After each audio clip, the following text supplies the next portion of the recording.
grand, c'est pour moi de céder la parole à votre animateur, donc Alain Perrault, et à votre intervenante Anne Jegwig. C'est à vous, Alain. Merci beaucoup, Catherine. Bien, bonjour à toutes et à tous. Bienvenue dans cette énième conférence, webconférence du FFOD. Avant d'introduire la webconférence d'aujourd'hui, juste rapidement 3 informations. Vous dire que la prochaine webconférence se déroulera le 16 mai. Elle portera sur le décryptage de la réforme. Donc, sujet important et d'actualité. Elle se déroulera exceptionnellement à partir de 14 h et pas 14 h 30 avec comme intervenant Sabrina Dougados du cabinet Fromont-Brienne et Jean-Luc Peuvrier qui sont tous les deux administrateurs du FOD. La conférence de juin portera sur Afest et Digital. Et également, troisième et dernière information importante, vous dire que les 16e rencontres du FOD auront lieu cette année, donc les 9 et 10 octobre. Elles se dérouleront à Dijon, donc région Bourgogne-Franche-Comté, à l'invitation notamment de la région. L'organisation est en cours. Vous pouvez trouver des informations donc, sur le site du FOD. Voilà, donc nous allons démarrer la webconférence qui va porter sur le retour d'expérience de Vivea. Donc l'intervenante Anne-Frédérique Gécouic, qui est responsable GPEC Innovation Digitale à Vivea, va nous présenter comment Vivea a entraîné les organismes de formation à se transformer, à tendre plus vers la formation mixte digitale. Donc sa présentation va se faire en 2 parties. Une première partie sur la stratégie d'accompagnement de Vivea et la communauté formidable, certainement un nom qui vous rappelle quelque chose et qui résonne dans vos oreilles. À partir de cette, on fera une première pause pour des questions sur cette première partie. Et puis la deuxième partie, donc Anne nous présentera bien sûr ce qui est le plus important, les résultats sur la communauté de travail et les organismes de formation et sur le développement des formations mixtes digitales, comment ça a été perçu par des utilisateurs, etc. Voilà. Donc je donne la parole à Anne et j'enregistre vos questions. Donc n'hésitez pas, ici je dirais entre 15 et 20 minutes, on fera un break sur cette première partie. Anne, à toi. Ok, merci Alain. Donc effectivement, je remercie le FOD pour me donner la parole. Je vais effectivement vous faire part de mon expérience qui est depuis 2013 et moi je pilote ce projet depuis 2015 pour accompagner dans le secteur agricole la transformation donc, des organismes de formation vers on a mis le mixte digital, donc à Vivea en fait on appelle ça les FMD, formation mixte digitale, qui peut correspondre dans la société, dans d'autres secteurs, au blended learning. Alors, l'idée c'est de vous présenter pendant ces 7 heures donc la stratégie d'accompagnement. Je vais vous présenter un peu les étapes qui nous amènent aujourd'hui à un développement qui commence à être intéressant des formations mixtes digitales, à la communauté qui est une expérience assez intéressante pour développer ce type de formation qu'on a développé à Vivea, et puis je vous présenterai les résultats, finalement, qu'est-ce que ça donne là, notre accompagnement depuis 2015, on va dire, sur le développement des formations mixtes digitales, et bien sûr, on laissera place à l'échange, donc on a convenu de 2 grands temps, mais s'il y a des questions, n'hésitez pas non plus à me les poser. Alors, peut-être tout d'abord, l'idée c'est de vous présenter qui est Vivea. Donc moi, je vous ai dit, j'étais la responsable de projet à Vivea. Mais Vivea, c'est un fonds de formation pour les chefs d'exploitation agricole non salariés. Donc à la différence des OPCA ou maintenant OPCO, nous ne sommes pas paritaires. Donc nous nous occupons que des non salariés. Donc aujourd'hui, nous ne rentrons pas dans le champ de la réforme. Et nous restons avec nos missions qui sont de financer la formation pour nos contributeurs, donc les chefs d'entreprises agricoles, et d'orienter l'offre vers les compétences dont ils ont besoin. Alors pour ça, en fait, pour toucher nos chefs d'entreprises agricoles, eh bien, on travaille avec 2000 organismes de formation. Vous m'entendez bien ? 2000 organismes de formation, dont la caractéristique est de faire des formations plutôt courtes et puis depuis, alors on va dire en 2013, de la formation essentiellement en présentiel. Ça, c'est une caractéristique importante. Et l'autre caractéristique, c'est que ces organismes de formation, leur spécificité, c'est que la formation n'est pas forcément leur mission principale. Ils peuvent faire du conseil, ils peuvent faire d'autres activités que la formation. Donc, ce n'est pas toujours que des professionnels de la formation. Alors, pour Vivea, l'intérêt de notre projet, c'est de permettre aux chefs d'entreprise agricole de bénéficier d'une offre de formation mixte digitale, puisque les agriculteurs, en fait, ils sont très informatisés et ils ont une demande d'aller vers de la formation, pas que présentielle, avec du digital. Donc Vivea, en fait, quand cette problématique s'est posée, on s'est dit pour que nos chefs d'entreprise agricole soient satisfaits, il faut qu'on travaille avec les organismes de formation à transformer leur offre vers des FMD, donc des formations mixtes digitales. Alors, pour cela, en fait, pour développer les FMD, j'y reviendrai, mais en fait, Vivea a une démarche proactive avec un plan d'action national. Depuis, alors là, je vais vous expliquer les étapes depuis 2015, mais en fait, depuis 2013, c'est une vraie problématique qui est ancrée à Vivea et sur lequel on a créé ce plan. Et puis, il y a donc cette création un peu innovante qui est la communauté formidable, dont je vous parlerai un petit peu plus en détail par la suite. Alors, les FMD que je voulais vous montrer, c'est pourquoi depuis... Alors attendez, il faut que j'appuie plusieurs fois. Pourquoi c'est important pour Vivea? Pour différentes raisons. En fait, déjà, il y avait un contexte réglementaire depuis 2014 et même bien avant, qui était de mettre l'accent sur la FOAD. On voit qu'il y a eu depuis 2010, même un peu avant, toute la révolution digitale dans la société. Comme je vous l'ai dit, déjà, nos agriculteurs, ils sont très connectés sur leur exploitation. Ils suivent en fait le développement, l'évolution digitale de tout consommateur. On a aussi eu le besoin des agriculteurs qui s'est exprimé en nous disant nous, on veut du changement dans la pédagogie, dans la façon d'aller en formation. Créez-nous, proposez-nous d'autres modalités. Et puis de tout ça, en fait, les formations mixtes digitales ont été inscrites en fait dans nos priorités, donc dans le plan stratégique de Vivea 2016-2020 comme un enjeu prioritaire qui est l'innovation en formation par numérique. Voilà, et donc tout ça en fait a fait que c'est un scénario qui nous est paru indispensable d'accompagner pour voir l'essor de ce type de formation. Alors, donc je vous le disais, pour Vivea, en fait, quand on s'est retrouvé face à cette problématique, on s'est dit comment on s'y prend pour moderniser finalement notre objectif. Nous, c'est d'accompagner la modernisation de l'offre de formation et donc en faisant bouger les pratiques des organismes de formation pour que les scénarios pédagogiques qui soient proposés soient digitalisés. Ça, c'était vraiment l'enjeu pour Vivea. Alors, à partir de là, les étapes qu'on a mis en place, en fait, alors je vous ai dit, on va dire septembre 2013, là, c'était un peu les prémices de notre réflexion, où on a fait plutôt un événement au CNAM avec les organismes de formation, où on a essayé d'être un peu dans la prospective et dans la projection de l'intérêt d'aller vers le digital. Mais là où ça a vraiment commencé, c'est, on va dire, 2014, on s'est dit, il faut quand même qu'au-delà de créer des scénarios pédagogiques, déjà que nos chefs d'exploitation, ils sachent utiliser les nouveautés, les nouveaux outils numériques, et il faut qu'ils aient de la formation sur le sujet. Donc là, on a élaboré des cahiers des charges pour que les organismes de formation forment nos chefs d'exploitation. Et en 2015, en fait, ce qui s'est passé, c'est qu'on a fait un diagnostic auprès de nos organismes de formation et on leur a demandé finalement comment ça vous parle en fait, ces nouveaux outils numériques. Dites-nous quels sont vos freins, pourquoi vous est-ce que vous voulez développer des formations avec du digital? Et si oui, pourquoi vous ne le faites pas? Quels sont vos freins, vos leviers?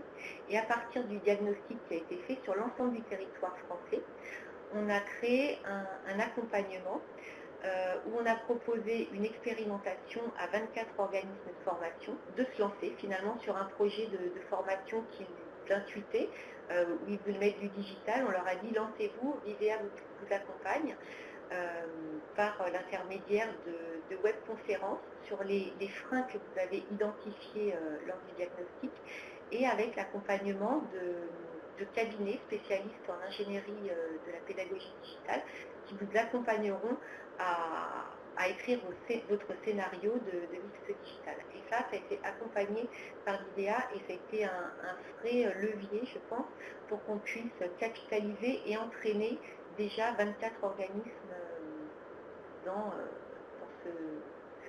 sur ce chemin. Je continue, donc en 2016, ce qu'on a fait, c'est que de cette expérimentation qui a été réalisée en 2015, on a sorti beaucoup de données, puisque les organismes de formation qui se sont engagés dans la démarche avaient aussi comme mission de nous restituer un petit peu ce qu'ils avaient appris à travers l'accompagnement par les cabinets. Et nous, notre but à Vidéa, c'était de diffuser plus largement à l'ensemble des organismes de formation. Je vous ai dit, on travaille avec 2000 organismes de formation. On en a accompagné 24. Vous voyez le gap à passer pour tirer les organismes de formation restants. Et donc, notre mission en 2016, ça a été de diffuser et d'accompagner finalement ce qui a fait levier chez les 24 organismes de formation. Donc, c'est là qu'on a créé notre produit, entre guillemets, on va dire, FMD. Ce que je vous disais au démarrage, c'est que FMD à Vidéa, c'est la formation mixte digitale, mais ça correspond finalement à ce qu'on voit dans d'autres catalogues de formation, au blended learning. Donc nous, la profession agricole, nous a demandé de développer de la formation avec du digital, mais de maintenir du présentiel. C'est très important pour nos contributeurs de maintenir de la formation en présentiel, mais tout en donnant à ce présentiel de la valeur ajoutée et donner de l'intérêt à nos contributeurs de venir se retrouver ensemble en fait. Donc on a créé ce produit, on a accompagné, diffusé la capitalisation de notre expérimentation à travers des réunions en présentiel dans les territoires, c'est-à-dire qu'on a organisé partout en France des réunions collectives où on a présenté aux organismes de formation ce qu'étaient les FMD, ce qu'étaient les conditions à Vidéa pour qu'elles soient prises en charge, et surtout eux, comment ils pouvaient se saisir de cette opportunité pour ne pas rester sur le carreau d'ici quelques années. Parce que en fait, notre enjeu, c'est que nos organismes de formation, ils restent toujours pertinents vis-à-vis de la demande et qu'ils ne soient pas en retard par rapport au secteur qui se développe sur le digital.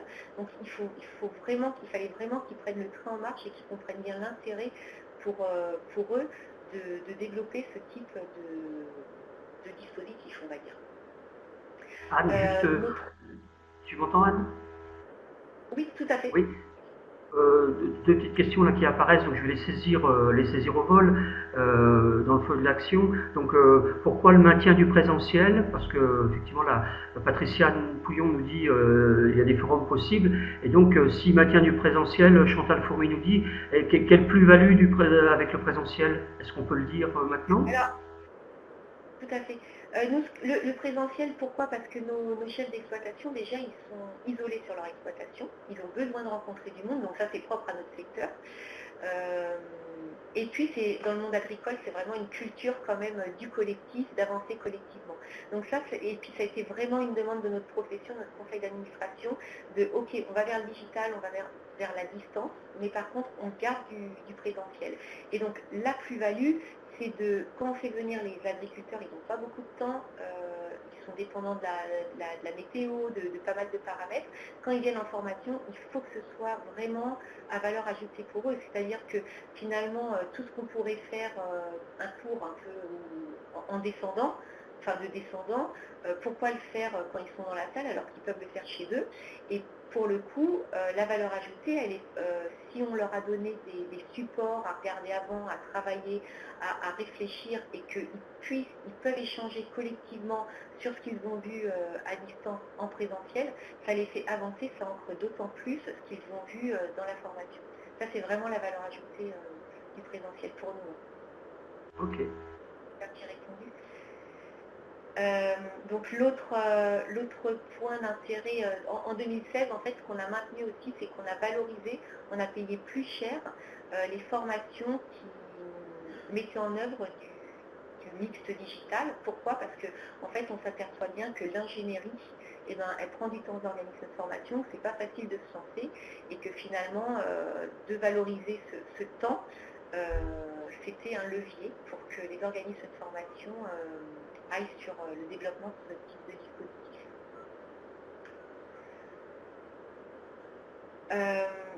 Je continue. En 2017, en fait, ce qu'on a fait, c'est que je vous ai dit en 2016, pour diffuser la bonne parole, on est allé dans les territoires faire des réunions en présentiel auprès d'organismes de formation. On a eu 120 à peu près participants, mais on ne pouvait pas continuer comme ça indéfiniment, et on s'est dit, soyons aussi un peu exemplaires, on prône le distanciel, accompagnons les organismes de formation aussi à distance. C'est un bon exemple pour voir aussi ce que ça produit pour eux dans les formations. Donc on a créé cette communauté qu'on a appelée Formidable pour formation mixte digitale, qu'on a lancée en juin 2017. On a démarré avec 114 adhérents en mars 2018, on est aujourd'hui à 142, si je ne dis pas de bêtises. L'idée là, c'est de se dire, finalement, ce qu'on s'est aperçu, c'est que malgré les freins et le peu de développement de ce type de formation, on voyait bien qu'il y avait plein d'expériences dans les territoires autour de cette problématique du mixte digital, et que finalement, plein d'acteurs de la formation avaient des choses à partager, des expériences vécues, et que finalement, de mettre tous ensemble notre savoir, nos expériences, nos réussites et puis nos difficultés, ça ferait avancer tout le monde.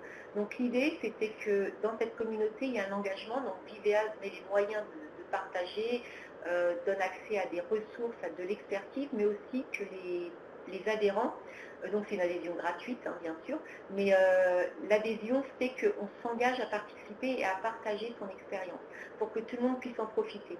Donc on a un espace d'échange. Alors là, je suis désolée, je n'ai pas modifié, on était sur Google+, mais depuis le 2 avril, on est passé sur Teams. Je vous en parlerai après. Et puis on a créé des rituels, des webinaires, un petit peu comme c'est le FOD, sur des thématiques particulières. On a créé une veille et puis un Padlet où on retrouve des tutos sur des outils digitaux au service de la formation. Est-ce que je peux continuer? Je peux continuer. Ok. Alors, les moyens de Formidable, de la communauté, ce que je voulais vous dire, c'est que alors, on n'a pas beaucoup de moyens, mais finalement, avec peu de moyens, on a réussi donc à créer cette communauté, donc là, qui se retrouve depuis le 2 avril sur Teams. On a créé cette charte d'engagement gratuite dans laquelle chacun s'engage à participer, et puis on a mis en place en interne à Vivea des animateurs, donc on a un référent dans chacune de nos délégations, donc ça veut dire 5 référents, plus moi-même et une responsable de la veille qui est également au siège. Donc en fait on est 7 personnes pour faire vivre cette communauté. L'organisation, donc on a créé des espaces pour se retrouver, donc l'espace sur Teams, l'espace où on va retrouver les tutoriels dont je vous parlais, et puis la veille sur Twitter. On a créé des rituels, donc ça va être plutôt les lives qu'on fait avec de l'expertise sur des sujets variés autour de l'ingénierie pédagogique digitale. Et puis on traite d'une thématique tous les 2 mois sur lequel on invite les adhérents à partager. On s'est lancé aussi dans le lancement d'un groupe de travail à distance, qui est un petit peu plus périlleux, mais dont on aura les résultats de notre premier groupe des travaux en septembre. Donc vous voyez, on essaye un petit peu, à l'image du FOD, de créer des temps pour que les adhérents puissent s'y retrouver et puis échanger sur, nous, la problématique de Formidable. Alors, pour terminer, en fait, sur l'accompagnement, vous avez vu, il y a différentes étapes.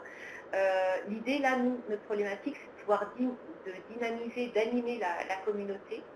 Pour ça, je vais vous en reparler, mais on a évalué l'offre de formation FMD pour avoir une photographie précise, finalement, de ce que finance l'IVA dans ce type de dispositif.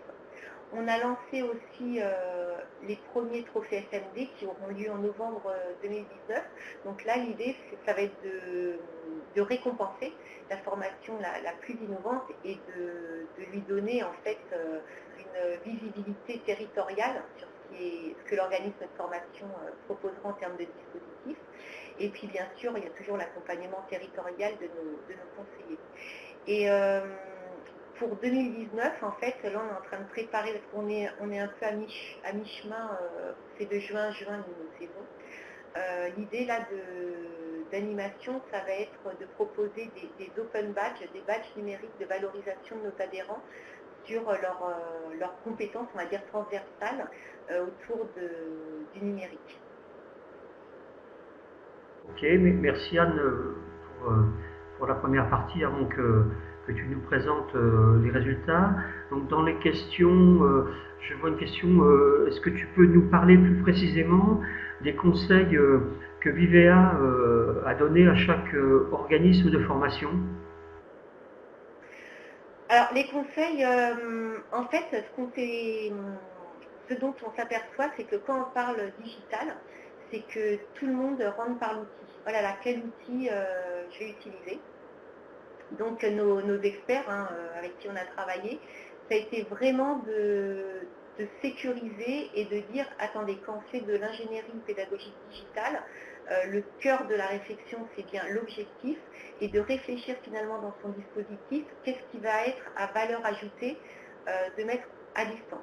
Déjà, c'est de réfléchir plutôt l'ingénierie, non pas outil, mais contenu, et qu'est-ce qui va faire que tel ou tel contenu peut être mis à distance. Et après, en fonction de ce qu'on veut faire, de l'intérêt pédagogique de sortir du présentiel tel ou tel contenu, on réfléchira finalement à l'outil le plus pertinent pour que le stagiaire finalement s'approprie au mieux le contenu qu'on a décidé de digitaliser. Donc ça, je pense que c'est vraiment un message, c'est se détacher de l'outil. L'outil, c'est pas la clé, c'est pas la clé d'entrée en tous les cas, pour réfléchir son dispositif. Donc une fois qu'on a retravaillé son action, son dispositif, ce qu'on a vu, ce qu'on pouvait externaliser, les experts en fait ont donné des pistes d'outils finalement gratuits, parce que alors nous on n'est pas forcément pour de l'outil payant, c'est pas le sujet, c'est qu'avec des outils gratuits, on peut amener les stagiaires finalement à se poser des questions, à réfléchir, à mûrir un petit peu le contenu et s'assurer finalement qu'ils sont bien en phase avec le contenu qu'on leur propose. Donc c'est-à-dire qu'on peut valider leurs acquis par des quiz, on peut, ça a été dit tout à l'heure, suggérer des questions via des forums et voir comment ils y répondent, on peut leur demander de la production individuelle ou collective.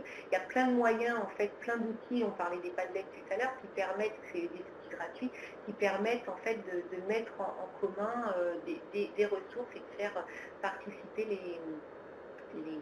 les stagiaires en fait. Et sur la notion une question également sur la notion de compétences transversales, donc avec les badges numériques, donc on entend parler de plus en plus, qui se développent de plus en plus, notamment je crois avec en Normandie avec Communautique.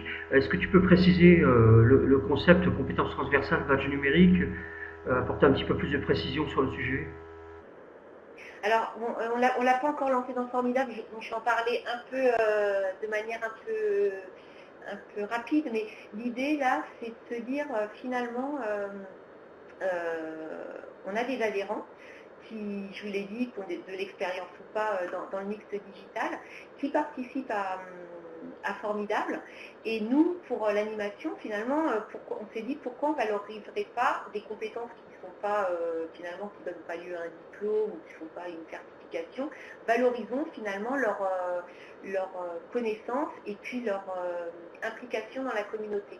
Donc les badges numériques, c'est effectivement quelque chose qui se développe beaucoup en Normandie, ou Open Badge. En fait, l'idée, c'est d'avoir une image dans laquelle, en fait, on a mis de la donnée. Donc nous, par exemple, d'IVA, on dira le badge numérique formidable, je ne sais pas encore comment on va l'appeler, mais formidable, permettra de valoriser les compétences des adhérents qui auront partagé leur expérience sur le mixte digital lors d'un webinaire.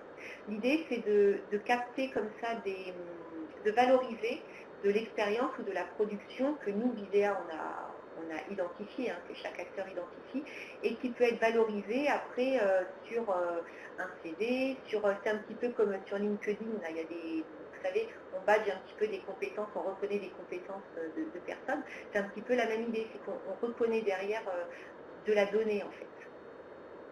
Donc nous, on va essayer de s'en servir comme un outil d'animation de notre communauté. Mais après, il peut y avoir plein d'usages et c'est un moyen pour valoriser notamment de toutes les compétences qui ne sont pas certifiées finalement, dans les diplômes par exemple.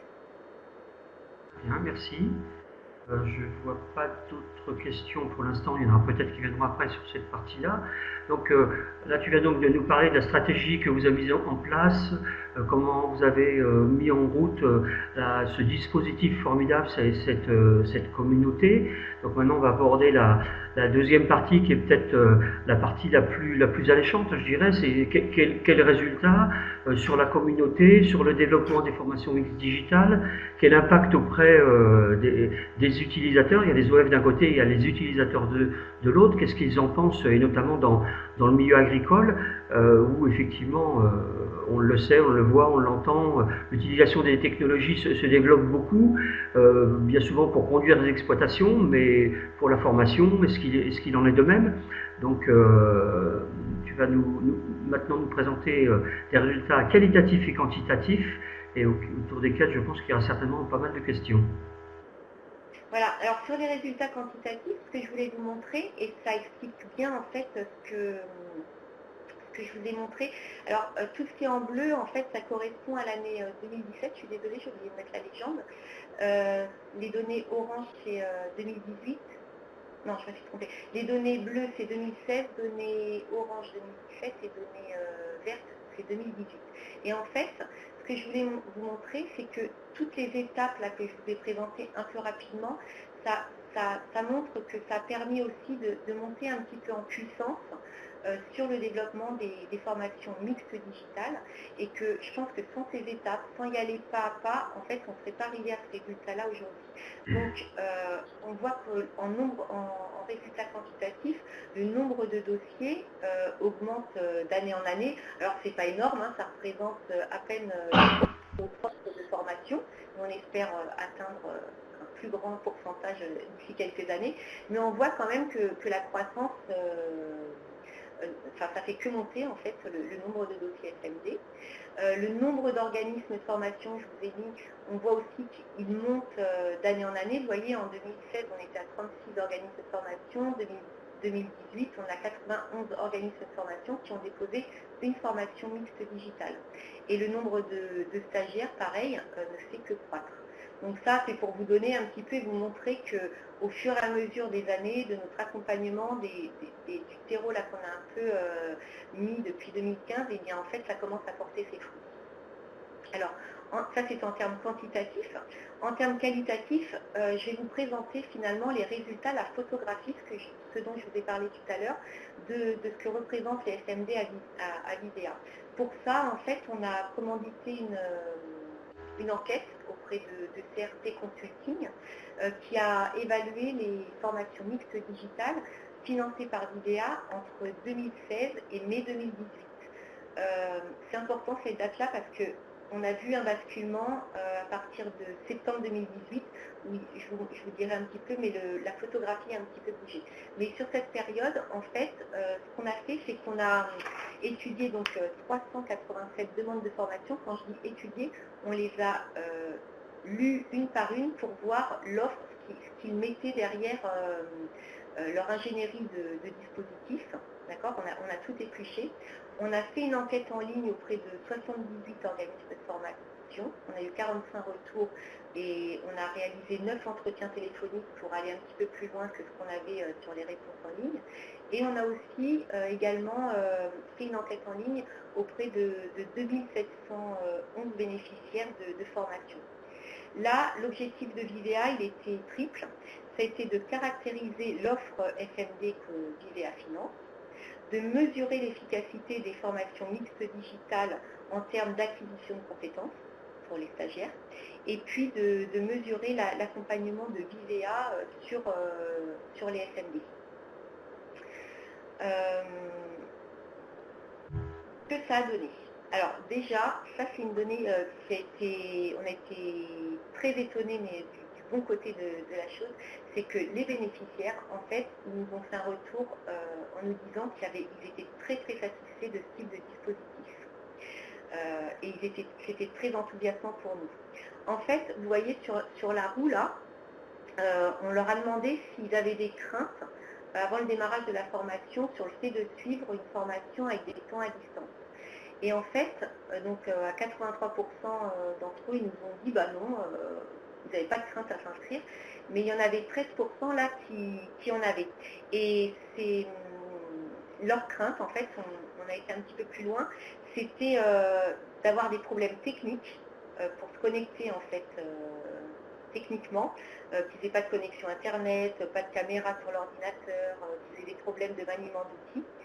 Ils avaient des craintes relatives à leur disponibilité. Ils nous ont dit bah, je craignais de ne pas avoir le temps, de ne pas réussir à faire ce qu'on m'avait demandé. Et puis aussi, ils avaient une crainte sur le fait de perdre la relation interpersonnelle et de suivi avec leur formateur. Et ça, en fait, ce sont des craintes qui, à la fin de la formation, ont été levées pour plus de la moitié d'entre eux. Donc c'est quand même des bons retours. On a aussi 74% des bénéficiaires de notre enquête qui recommanderaient à leur entourage professionnel de suivre ce type de dispositif. Et après, ce qu'on a vu aussi, c'est qu'un bénéficiaire sur deux choisirait une formation mixte digitale s'il en avait la possibilité. Et ça, c'était vraiment pas des résultats qu'on attendait, donc ça nous conforte quand même dans le fait de dire aller plus loin, développer aux organismes de formation, développer ce type de dispositif. Des questions sur ce retour? Je continue. Une question, donc c'est par rapport aux organismes de formation, quelles sont un peu, s'il y en a, la nature des réticences, enfin les principales réticences des formateurs à mettre en œuvre les formations mixtes digitales? Est-ce que c'est une notion de compétence, changement de pratique, les moyens? Alors aujourd'hui, nous, les formateurs, finalement, c'est pas la population avec laquelle on échange le plus. Et ça va être un de nos objectifs pour 2019 d'être plus proche d'eux justement pour comprendre en fait leur réticence ou pas d'ailleurs à aller sur les formations mixtes digitales. Ce qu'on a perçu, donc nous notre public à Formidable c'est plutôt à 75% des responsables formation. Ce qu'ils nous disent en fait c'est qu'aujourd'hui, je vous l'ai dit, nos organismes de formation, c'est pas forcément la formation leur principal métier. Et en fait, quand ils vont se lancer dans la formation, on fait appel plutôt à des conseillers de formation qui n'ont pas forcément eu de formation de formateur. Et du coup, il faut que la posture du conseiller, finalement, si c'est un conseiller, il va falloir qu'il change un peu de posture, c'est-à-dire qu'ils se mettent plus non pas en posture de sachant, mais plutôt, on va dire, en posture d'écoute, de réassurance, je sais pas comment, réassurance par rapport aux stagiaires, par rapport aux connaissances qu'ils ont. Donc ça les oblige un peu à changer de posture. Il faut quand même qu'ils soient à l'aise avec les outils digitaux, parce que finalement il va falloir quand même qu'ils fassent le suivi des stagiaires, ça c'est pas si évident que ça. Et il faut quand même qu'ils soient accompagnés pour penser avec leur responsable formation l'ingénierie de dispositifs. Il faut qu'ils soient impliqués dans les dispositifs. On ne peut pas avoir le responsable formation qui pense la formation, puis que le formateur derrière etc. Ça, c'est un peu compliqué. Donc ça va lui demander, c'est vrai, une implication un peu plus importante peut-être que sur un dispositif en présentiel où le formateur finalement il vient faire sa journée de formation, il déroule ses PowerPoint et puis il repart et c'est fini. Là il faut faire le lien avec les participants en amont s'il y a des séances en amont, en aval, répondre aux questions, réassurer, enfin c'est une autre posture. Alors, tu as parlé d'outils digitaux, donc c'est la question suivante, donc ça me permet de faire facilement le relais. Donc quels sont les outils digitaux les plus utilisés à ce jour? Est-ce qu'on peut je me permets de répondre peut-être après parce que on a fait une photographie justement des outils qui sont proposés, je vais y venir. Okay. Donc ça c'était un des premiers éléments de l'évaluation. Ce qu'on a repéré aussi dans l'évaluation, c'est que finalement ce qui boostait la satisfaction des stagiaires, c'est que les organismes de formation, ils ont proposé finalement un juste programme, c'est-à-dire qu'on leur a vendu le fait que, je sais pas, il y avait 2 heures de temps à distance dans la formation, et bien il y avait bien a priori les 2 heures de temps à distance à réaliser.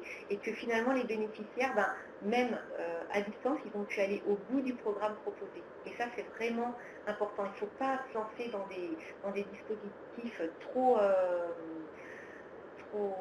important parce que ça peut décourager les bénéficiaires, d'autant plus que sur ces parties à distance, ils sont seuls. Et puis, ce qu'ils trouvaient aussi, c'est que les ressources et les exercices en ligne étaient complets et en bonne adéquation avec leurs attentes. Donc ça, c'était important. Les stagiaires, finalement, qui ont passé plus de temps que ce qui était avancé par l'organisme de formation, c'est parce que les ressources donnaient envie d'aller plus loin et que les stagiaires avaient décidé d'y passer un peu plus de temps. Voilà. Et puis finalement, pour que les ressources et l'exercice en ligne soient en bonne adéquation, ça veut dire qu'avant, il y a eu, on peut le supposer, une ingénierie de fait par rapport aux attentes justement des bénéficiaires. Il y a eu ils ont été interrogés, comment est-ce qu'on a procédé?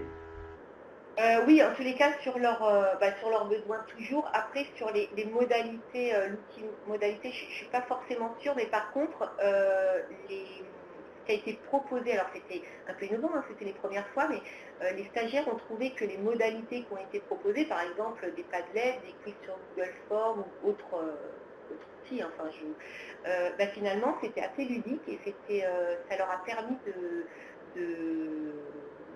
d'aller plus loin sur l'appropriation du contenu proposé. En fait. Autre retour de l'évaluation, c'est que les bénéficiaires nous ont également dit que les FMD, ils ont trouvé en tous les cas que ça rendait les formations plus efficaces. Et à 2 niveaux, en fait, c'est que, on l'a évoqué un petit peu tout à l'heure, mais c'est que les séances en présentiel, ils les ont trouvées plus efficaces, dans le sens où ça a vraiment donné du temps pour échanger, approfondir des notions qui avaient été vues à distance, aller un petit peu plus loin que si on avait eu que, par exemple, 1 heure en fin de journée sur une formation normale où il n'y avait que du présentiel. Et puis l'autre argument qu'ils ont avancé, c'est qu'ils n'ont pas eu à se déplacer. Par exemple, ils ont eu à se déplacer, mais je ne sais pas, sur une formation peut-être de 3 jours, peut-être qu'ils sont peut-être allés que 2 jours, enfin ils ont gagné du temps sur le déplacement. Donc ça a limité les déplacements. Et puis, ils ont trouvé que du coup, ça a permis une meilleure appropriation et que ça avait permis une plus forte application des acquis de la formation dans leur travail. Et ça, pour nous, c'est vraiment un gage de réussite, en fait, puisque l'idée, c'est bien que derrière, pour les stagiaires, ce soit efficace. Alors après, vous avez vu, ils ont mis aussi, donc ça avait permis une meilleure identification de leurs attentes, une meilleure collaboration entre les stagiaires lors des séquences de formation en salle, une plus forte motivation à suivre la formation, et après il y avait des non-réponses. Mais bon voilà, ce sont quand même des retours très, très positifs. La part de distanciel dans les dispositifs sur lesquels porte l'enquête, c'est une question. Tu l'as peut-être un petit peu dit en disant 1 jour sur 3. Est-ce que c'est la tendance ou... Alors il y a eu, ah oui je suis désolée, j'ai plus forcément en tête.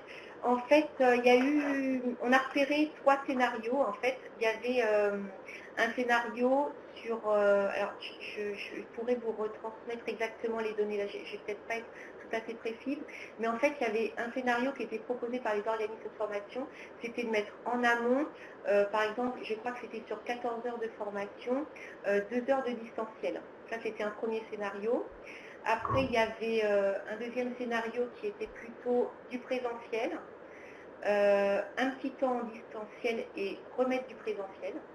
Et après, on a eu un troisième scénario qui était moins proposé, et parce que l'ingénierie, là, pour le coup, elle est très compliquée. Ils ont très découpé leur dispositif en pleine petite séquence.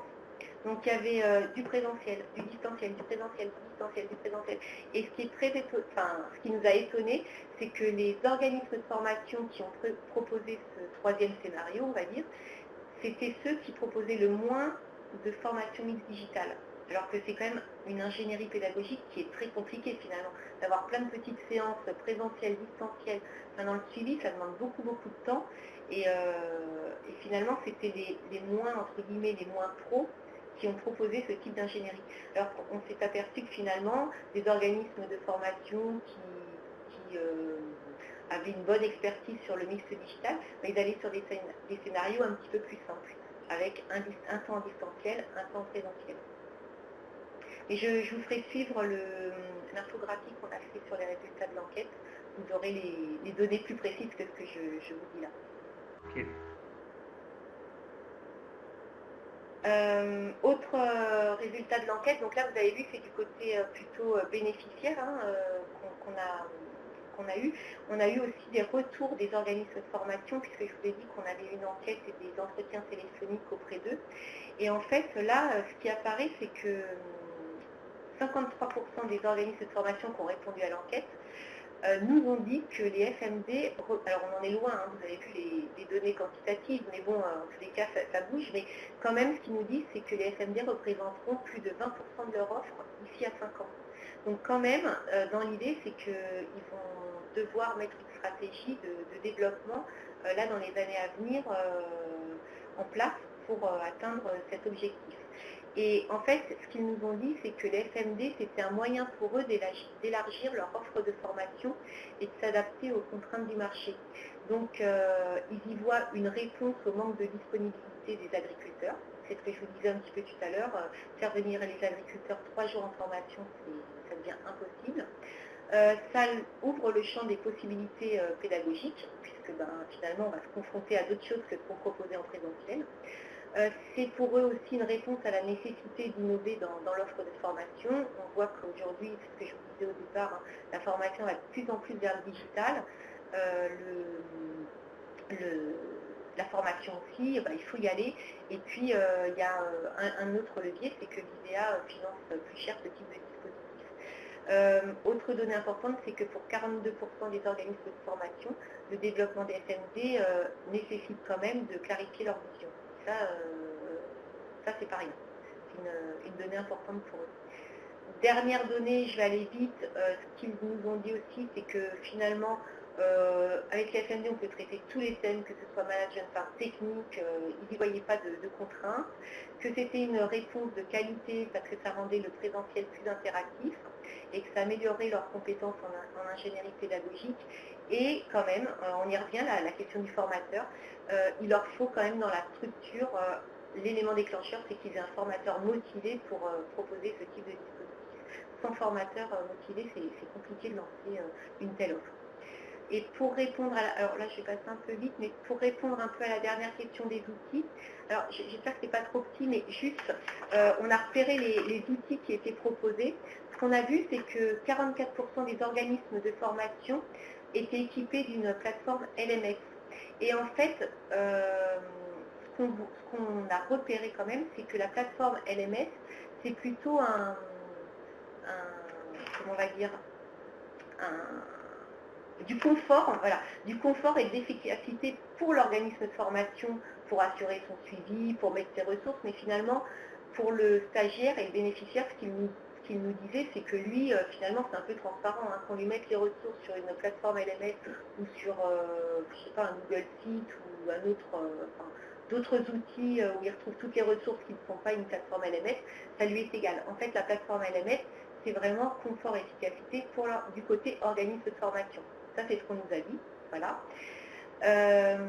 Et alors après, vous voyez les autres outils. Alors en fait, dans les organismes de formation, il y en a, on a vu là, soit il y a des organismes qui ont acheté des plateformes, alors 360 Learning, Ecosystem, ils sont passés par de la prestation en fait, de plateformes. D'autres louent des crédits en fait à une plateforme. Et puis les autres organismes de formation, en fait, ils ont beaucoup utilisé Google. Donc ils font des questionnaires via Google Forms, Google Sheets, enfin beaucoup d'outils gratuits. Et ils ont aussi utilisé des outils collaboratifs comme ED+, Padlet pour mettre leurs ressources. Voilà. Donc en fait, on a un petit peu un panel d'outils qui sont selon les stratégies plus ou moins à investissement en fait, hein, on va dire.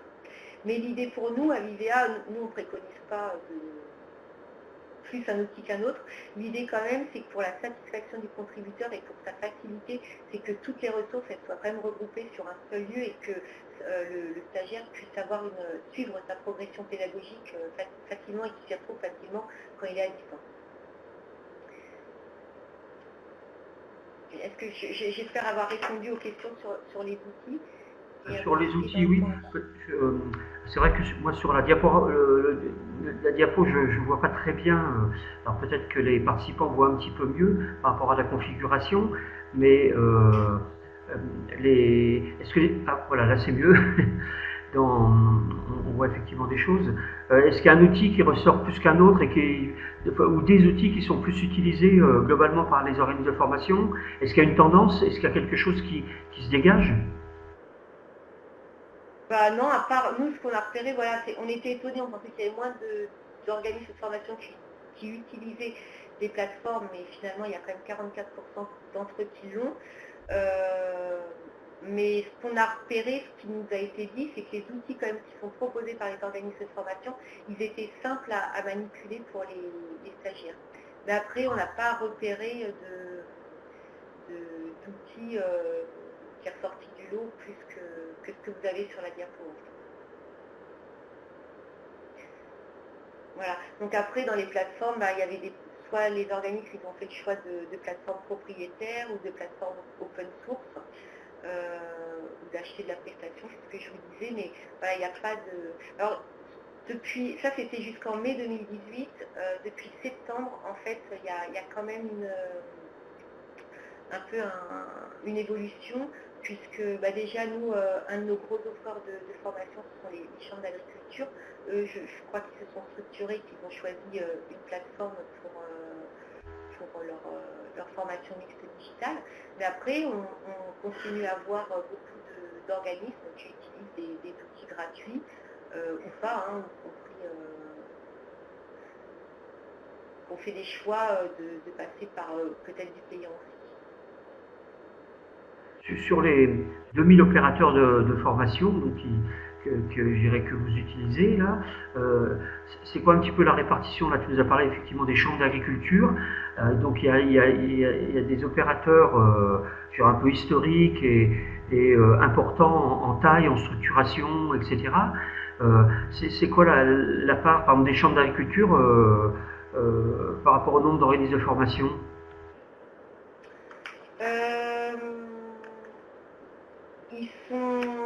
Les chambres d'agriculture développent pas mal des formations digitales, mais c'est pas, enfin, jusqu'en mai, voilà, j'ai pas le niveau baromètre, mais n'était pas forcément. En fait, ils ont la même offre que nos. Enfin, ils font de la formation mixte digitale un peu comme l'offre de formation en présentiel.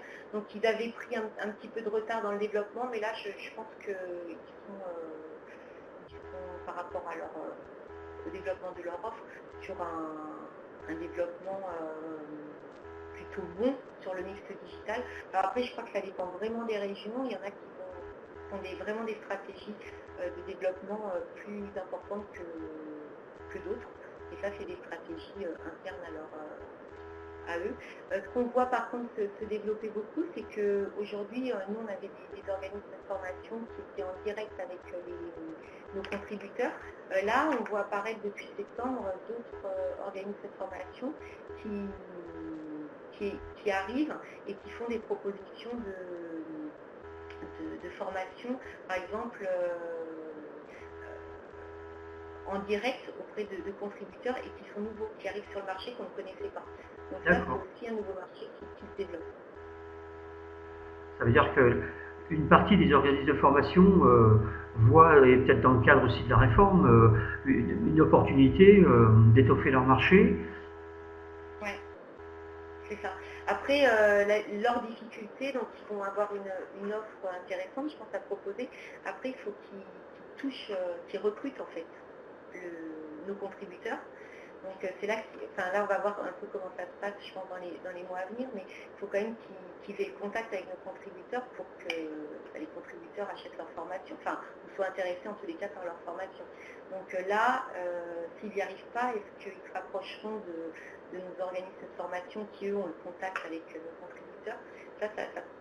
Il va falloir voir comment le marché se développe. Ça va être là dans les mois à venir, je pense. L'objectif de l'IVA pour les 2-3 années qui viennent, dans le cadre de Formidable? Nous, notre objectif, c'est vraiment de continuer de montrer en fait aux organismes de formation que là, c'est vraiment un virage qu'il ne faut pas rater d'aller sur le mix digital, parce que y a la demande, en tous les cas, les bénéficiaires, on a vu de formation, sont satisfaits de ce type de dispositif, nos agriculteurs sont demandeurs. Donc je pense que s'ils ne veulent pas perdre le marché de la formation, il y a la concurrence, parce que si on fait aussi, si on reste sur de l'offre de formation qui ne correspond pas à leurs attentes, à nos contributeurs, ils vont trouver aussi des réponses directement sur le net. Enfin, il faut trouver de la valeur ajoutée à l'offre proposée, en fait, l'offre de formation proposée. Et ça, il faut vraiment que nos organismes de formation se posent cette question et réfléchissent en fait aux moyens d'attirer les contributeurs sur leur offre. Et donc nous, l'idée c'est d'accompagner les organismes de formation sur les freins qu'ils voient encore à développer ce type de dispositif. Ok. Merci beaucoup Anne. Tu as répondu à toutes les questions qui ont été proposées. Je ne sais pas s'il y en a d'autres, s'il va y en avoir d'autres. Je profite, il nous reste dans la théorie 7-8 minutes. Donc juste rappeler ce que je disais en introduction, donc la prochaine webconf du FOD aura lieu le 16 mai, donc autour du décryptage de la réforme, donc grand sujet bien sûr d'actualité du moment, qui aura lieu à 14h. Donc la webconf de juin portera sur AFES et Digital. Je ne sais pas à quelle date, je ne l'ai pas, peut-être qu'Aurélia l'a par ailleurs. Et ensuite, donc pour redire ce que je disais également tout à l'heure, que les 16e rencontres du FOD auront lieu les 9 et 10 octobre à Dijon, donc région Bourgogne-Franche-Comté, à l'invitation de la région. Vous avez pu voir passer également parce que la question s'est posée plusieurs fois, et que ce que l'on constate de plus en plus, c'est que les webconf, beaucoup de gens s'inscrivent et ont plutôt tendance, pour différentes raisons, à ne pas être présents, et par contre il y a beaucoup de visionnage après. Donc la webconf sera en dispo environ sous 48 heures sur le site bien sûr du FOD en replay. Donc vous pouvez aussi bien sûr ne pas hésiter à la faire suivre à vos réseaux. Je vois que Aurélia m'a mis que la webconf de juin sera le 18 juin, c'est un bel appel, merci, sur AFES et Digital. Et il y a une question qui est apparue, mais je ne la vois plus là, c'était Patrick Vérard qui l'avait posée, je crois. Oui, sur les vidéos. Oui, j'ai vu. Alors, en fait, j'ai vu la question. Alors oui, les vidéos, c'est quand même les capsules vidéo, les organismes de formation, ils en font de plus en plus, ils en proposent de plus en plus dans les formations. Ce qu'on voit beaucoup aussi, c'est les quiz. Alors ça, c'est dans les dispositifs quelque chose d'important. Et puis, il y a pas mal aussi de classes virtuelles qui sont mises en place dans les dispositifs vidéo, quiz, classes virtuelles. Question également, c'est dans les formations, justement tu parles de classes virtuelles, tu nous as parlé je pense aussi tout à l'heure un peu de webconférence, vous arrivez, enfin les organismes de formation arrivent facilement à rassembler dans la distance plusieurs agriculteurs, par exemple de plusieurs régions, ou comment est-ce que ça s'organise? Les formations, alors un petit peu moins maintenant, mais les formations FMD qu'on avait, c'est quand même souvent sur le même territoire. C'est des groupes constitués, effectivement, les organismes de formation arrivent à les réunir en fait lors d'une classe virtuelle. Mais c'est vrai qu'on voit de plus en plus d'organismes, par exemple, qui ont des stagiaires un peu partout sur le territoire. Ça, on voit émerger ce type de demande. Alors, je ne sais pas aujourd'hui s'ils font beaucoup de classes virtuelles, ces organismes-là, et s'ils arrivent à réunir, ça, je ne sais pas. Mais par contre, c'est des formations qui peuvent effectivement concerner des agriculteurs de territoires différents. Ok. Je vois que Catherine a mis en ligne, n'oubliez pas d'évaluer la webconférence, enfin, c'est très utile. Et pour Live Session, notre partenaire, et pour le FOD, puisque on s'interroge aussi des fois de voir s'il ne faut pas mettre les webconférences à un horaire un petit peu différent plutôt que le début d'après-midi, parce qu'on constate, ce que je disais tout à l'heure, que bien souvent, beaucoup d'inscrits et en général moitié de participants, ce qui est le cas aujourd'hui. Vous étiez 19 sur 38, donc effectivement on sait que derrière, les webconf par contre sont beaucoup revisionnés. Voilà, il nous reste 3 minutes avant la coupure finale. Donc, s'il y a encore des questions, je pense que Anne y répondra sans problème.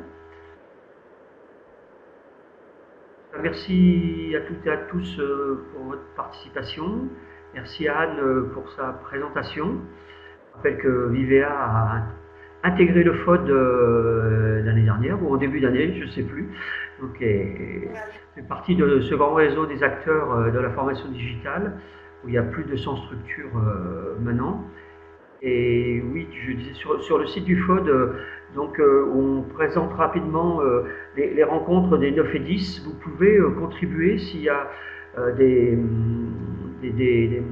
souhaits que vous auriez par rapport à FES et Digital. N'hésitez pas à contacter le FOD directement pour des contributions, pour des thématiques que vous souhaiteriez traiter.